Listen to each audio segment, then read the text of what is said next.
When someone that I consider family, I've never been in a situation where someone that I consider family actually tried to have somebody physically put their hands on me. It blew my mind. The level of disrespect, it was so un-Harlem that it was embarrassing. Hot tea, hot tea, hot tea, hot tea, hot tea. All right, so y'all know the other day Jim and Cam was going back and forth, and Cam told a story about one time Jim tried to get Dame Dash touched. So Dame is confirming that story. Make sure y'all like the video and subscribe. Let's check it out. Automatically, I knew Cam was going to be triggered and he would respond. I didn't know to what extent, but he does have a platform. So, you know, for me, again, I'm a thinking man. I'd be like, why would homie do that?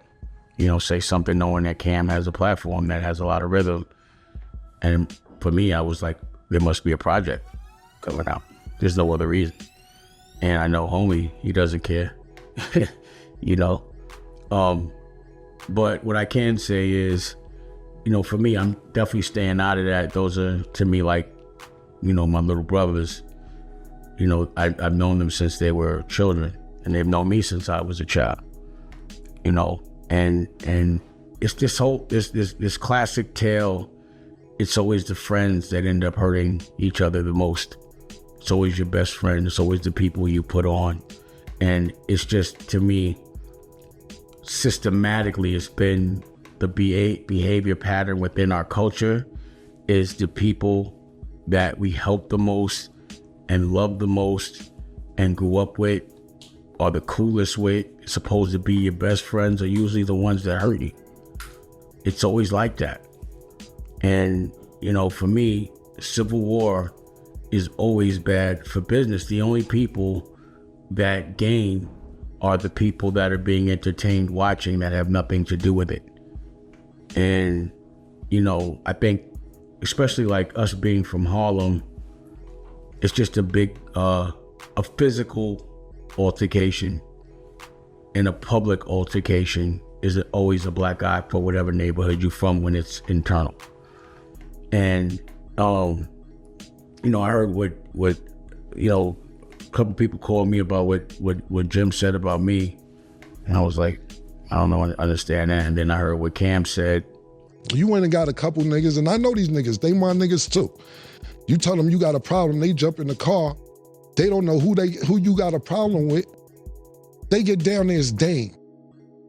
You bought niggas to jump Dame Dash? Really? Dame Dash, you couldn't fight Dame Dash? Lucky the niggas that you bought was like, oh shit, hold on, I thought we was coming for some real beef. This Dame Dash. But Dame ain't no sucker. Dame was ready to fight all three of y'all. And then when Dame realized the other two niggas wasn't doing it, he said, I want to fight you. You said, I don't fight.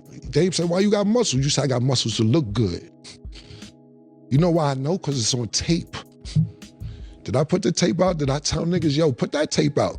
Because Dame was stunned. Dame said, yo, get the fuck off my block. Y'all niggas ain't about to do nothing. Dame was in downtown on Orchard Street acting like he was in Harlem and told niggas, yo, get the fuck off my block.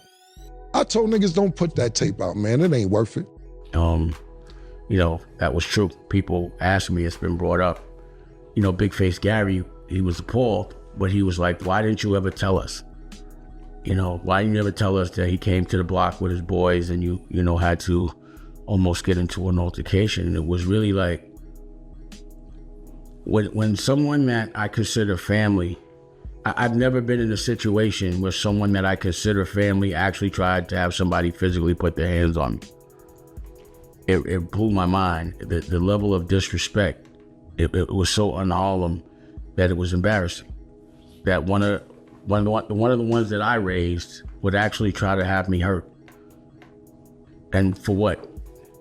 You know, what could have been done in that moment that you would physically want your man or someone that kind of helped you to get humiliated? Because that's all that would have been if somebody would have came on my block, or rather to my art gallery. It was my art gallery, and put their hands on me in front of my girl. So there was just no way that was going to happen without some degree of a fight. But again, what broke my heart was I felt like I raised everybody better than that, you know, and it looked like a black eye to to whatever I was teaching. You know, it was just embarrassing. And you know, family business should be within family. But at the end of the day, it's all just been talk. You know, we're all in our 50s, or I'm in my 50s. They must be getting ready to get in their 50s. And the violent tough thing is definitely never going to be the proper example that we want to lead by. Like, I know the younger versions of ourselves would have been laughing at us like, yo, sit y'all old asses down. When we were younger, we always laughed at everybody older that was trying to act young or doing young things. So the tough thing has been over since the 40s, probably early 30s. It was like, you're too old to me to be tough like past 30, you know, your early 30s. It's family time. It's time to invest in your future. It's time to do things that you want your children to do. And fighting amongst your friends 20, 30 years later, your best friends, the people that you fought with to get where you had to go, the ones that was broke with you and then got rich with you, and you fought, that's not the proper example. And I can't even say nothing because I've led by the wrong example. You know, me beefing with homeboy. But again, you know, if you ask me, I'm just like a bystander in that. I never chose to get at any of my brothers unless they got at me publicly and I had to change a narrative. But there's a lot of stuff that just doesn't get said because it's not everybody's business. And at the end of the day, 50 started the shit it's an interview that happened with 50 and Cam, and it turned into, you know, civil war verbally. And as long as we keep it on, you know, words, it doesn't really matter. Nothing got said. I'm sure at some point, you know, brothers fight and they get over it. For me, I just mine was blown, you know, that he was that confident to think that could happen, or that the disrespect of our relationship. Like, I felt like I had done so much for him, you know. I did a play with him, a movie with his whole crew, you know. I made albums with Mel Matrix. I literally have records and songs with Mel Matrix that we still listen to. You know, we were really, like, I thought of a family that could never, ever, nothing would be able to make, like, I could never put my hands on any of my little brothers, really, unless I'm defending myself. Or any of my older brothers, the people that I respect, even if I know I can beat them, or even if, you know, they may have lost power over the years, I'm always going to give them a certain amount of respect, just so the younger dudes know. Like, if you do that to your OG, someone would probably do that considers you an OG, you know? And I just, I don't know. But again, you know, it is what it is. I never really wanted to, it wasn't nothing I was ever proud of. It made me sad because, again, we grew up together, but it's like, you know, the tough talk, it's just, I don't know. But again, I would prefer, because 50 started all of this. Like, he's sitting back, he probably laughing, look what we did, and I don't see nobody from his crew going ham at him or any division in this moment. So that's the one thing I don't like, is that, you know, it feels like he might have started something. He's sitting back and laughing.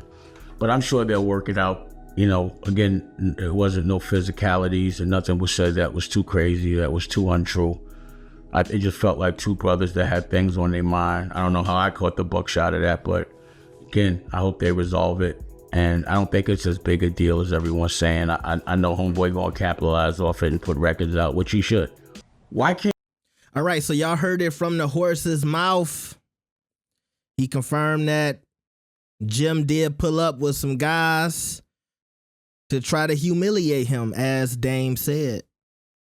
And you heard from the story Cam told, them dudes didn't even know they was pulling up on Dame. As Cam said, they thought they was pulling up for some real beef, because obviously people didn't look at Dame like he was some kind of street dude. He was from the hood, but he was also, you know, one of the biggest honchos at Rockefeller Records. So it's looked at differently. It's not like y'all got some street issue with the guy that's running Rockefeller, right? I think Dame pointed out something that's true in life all the time. And unfortunately, I don't even think this is just a black thing. I think it's a people thing in general. You always end up falling out with the people that's closest to you. So you got, I mean, and it's just really funny hearing this from Dame. Not to try to put Dame down. I'm just saying, like, Dame is talking about this situation. And even when he is talking about Jim and Cam, you see he had to later bring it back to him and Jay. And that's the same thing, right? Jim and Cam came up together. Now they beefing. Dame and Jay came up together. Now they, can't even sit in a room and talk. And we've seen that not even just throughout entertainment, but just in the history of the world with human beings. You always end up falling out with the people that's closest to you. And I can tell Dame is hurt by that. Not just his situation with Jay, but to see it happening with other people who came from that Rockefeller tree. Now, when he gets into, Cam and Jim, they're like his little brothers, and, he felt like he raised Jim and Cam better than that. Or specifically Jim, I don't think he was talking about Cam in that situation. He felt like he raised Jim better than, trying to put hands on him and trying to run up on him and shit like that. But I was thinking to myself, is Dame overestimating those relationships? Not even just, your relationship as the Rockefeller CEO and, you feel like you giving these guys lessons. And sure, he was teaching them about business, but did they look at you like big bro? Did they look at you like somebody who was helping them out so much? Or did they just look at you as a stepping stone to get to where they wanted to get to in music?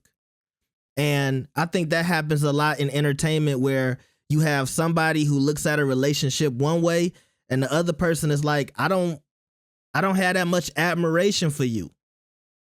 So to me, if Jim felt like he was going to run up on Dame, it's because he didn't look at that relationship the same way that Dame looked at it. Even when we start talking about, you having these issues with your friends, are Jim and Cam best friends? Because when I listen to Cam talk, he don't sound like he has some close relationship with Jim. And that's the issue with that little situation between Jim and Cam, because you listen to Jim and he sounds hurt. He sounds like he has emotions that he put into not just his relationship with Cam, but in Dipset as well. And then you listen to Cam and it's just like, oh, it's business. It's just money. I really don't give a fuck about y'all niggas like that. That's how I read into it. Or maybe that's just, the New York and Cam. He don't want to get too emotional on camera and shit like that. But we've seen Jim actually go to Hot 97 and shed tears about situations in Dipset. But that brings me back to my point. A lot of y'all be looking at a relationship one way, and you don't realize that other person, they don't have those same feelings built up into that relationship.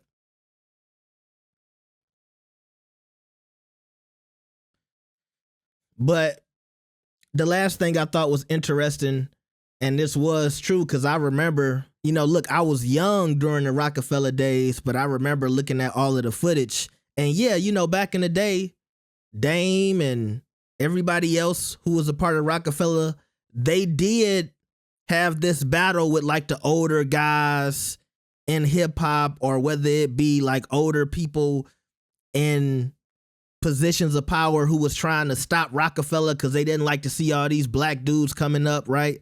And they was like, look at all these old dudes doing too much, go sit down. And now they've ended up turning into those same dudes who would probably look at their older selves and say, what are we doing? Because yeah, it is corny to still be doing the tough talk at well over 30, into your 40s, into your 50s. Look, I'm being honest with you, and I'm not saying you can't rap when you get to 40 plus, because I think Jay-Z's 444 was a great example of a mature rap album that felt age appropriate. But when I look at some of these older dudes still trying to rap, and it's like the aesthetic of it looks like they trying to do what the young boys doing. They trying to be on the block, in the hood, in the trap. It does make me feel some type of way. And that carries over to the back and forths, to how they talk about other people as if like it's going to carry over to the streets and y'all going to be in the streets shooting at somebody at 40, 50 years old. It's sad. But, you know, coming from somebody who's, you know, I've been in some situations and I saw some people locked up, and a lot of the people locked up who coming in fresh, it be older dudes. It's not just young people going to jail for stupid stuff. It's older people too. And so that's a part of this street shit too. It's like, it's always dudes who should know better who always getting into these situations where it got to turn into some street violence. And I don't want to see that from Cam or Jim. So y'all let me know what y'all think about this. Sorry to get so deep on a Sunday.